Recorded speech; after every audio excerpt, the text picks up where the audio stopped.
Pernah kepikiran nggak, apa sih rahasianya bisnis-bisnis modern tuh bisa jalan mulus banget? Jawabannya ada di sistem informasi. Dan hari ini kita bakal bongkar rahasianya bareng-bareng. Yuk, kita mulai dari tempat yang kayaknya kita semua kenal deh, sebuah kafe yang lagi rame-ramenya. Lewat analogi simpel ini, kita bakal coba ngertiin sistem-sistem rumit yang sebenarnya ada di sekitar kita setiap hari. Oke, ini dia gambaran apa aja yang bakal kita bahas.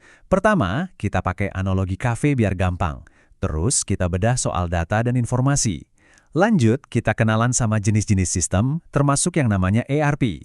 Dan terakhir, kita bahas kenapa sih ini semua penting buat kita. Coba bayangin deh, aroma kopi yang baru diseduh, suara mesin espresso, sama obrolan para pelanggan. Nah, selamat datang di Cafe Imaginer kita. Tempat yang pas banget buat ngertiin cara kerja sebuah sistem. Oke, jadi setiap pesanan yang masuk, 1 latte, 2 croissant, itu namanya data. Anggap aja ini kayak bahan mentah di dapur kafe kita. Data mentah itu ya penting, tapi sihirnya itu ada di informasi. Waktu pesanan 1 latte tadi nyampe ke barista, itu udah bukan sekedar data kan? Itu udah jadi perintah yang jelas, buatkan 1 latte untuk meja nomor 5. Nah, itulah kerennya informasi. Terus, yang mengubah data jadi informasi itu apa? Ya, sistem itu sendiri. Sistem ini kayak sutradara tak terlihat di kafe kita, yang ngatur semuanya biar berjalan lancar, dari pas pesanan masuk, sampai kopinya jadi dan diantar ke pelanggan. Jadi alurnya simpel, kumpulin data, olah data itu, lalu hasilin informasinya. 3 langkah ini tuh detak jantungnya semua bisnis sukses loh, dari kedai kopi kecil di pojok jalan sampai perusahaan teknologi raksasa. Tapi, apa semua sistem itu sama? Tentu saja enggak. Yuk kita lihat ada sistem apa aja sih yang bikin kafe kita ini jadi efisien banget. Coba deh pikirin, di kafe kita kan ada barista, ada manajer, ada juga pemiliknya. Nah, bisnis juga sama, ada tingkatan-tingkatannya. Dan tiap tingkatan itu butuh jenis sistem informasi yang beda-beda. Di level paling bawah, ada sistem operasional. Ini buat kerjaan sehari-hari, kayak mesin kasir. Naik dikit, ada sistem manajerial, buat mantau dan ngontrol, contohnya laporan penjualan. Dan di paling atas, ada sistem strategis. Ini buat ngambil keputusan-keputusan besar yang nentuin masa depan perusahaan.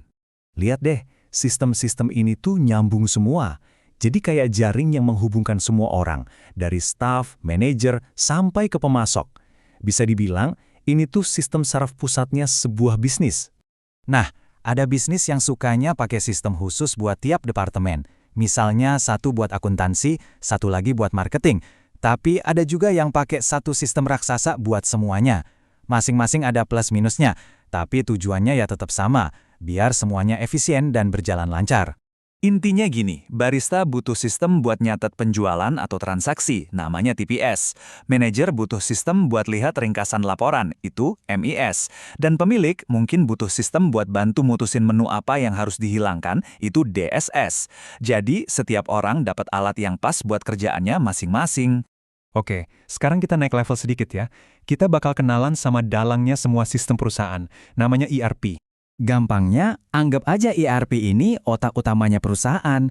Tugasnya bukan cuma nyambungin semua orang, tapi juga mastiin semua orang ngomong pakai bahasa yang sama, pakai data yang sama, dan jalan ke arah tujuan yang sama. Sistem ERP ini mirip banget sama mainan Lego loh. Kita bisa mulai dari modul-modul dasar dulu, misalnya buat keuangan sama SDM. Nanti, seiring bisnisnya tumbuh, tinggal tambah modul lain seperti produksi atau CRM. Dan semuanya itu nyambung dengan rapi. Tujuan utamanya apa? Biar nggak ada lagi yang namanya silo data. Jadi nggak ada lagi tuh ceritanya spreadsheet A beda sama laporan B. Semuanya ngambil dari satu sumber kebenaran yang sama. Bayangin aja di kafe kita, kalau data stok barista sama manajer beda, wah bisa-bisa kehabisan biji kopi dan pelanggan kecewa kan? Nah, ERP ini mencegah hal-hal kayak gitu. Sekarang, mungkin kamu mikir, oke, ini keren sih, tapi terus hubungannya sama aku apa? Eits, tunggu dulu. Ini lebih relevan dari yang kamu kira. Tiap kali kamu pesan ojek online, nonton film streaming, atau ngecek saldo di M-Banking, sebenarnya kamu lagi berinteraksi sama sistem informasi. Prinsipnya sama persis kayak yang kita bahas di kafe tadi. Inilah yang bikin dunia digital kita sekarang bisa jalan.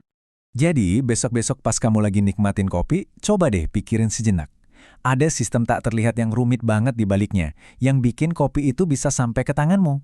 Nah, setelah dengar semua ini, kira-kira sistem informasi mana sih yang paling punya dampak besar di kehidupanmu sehari-hari?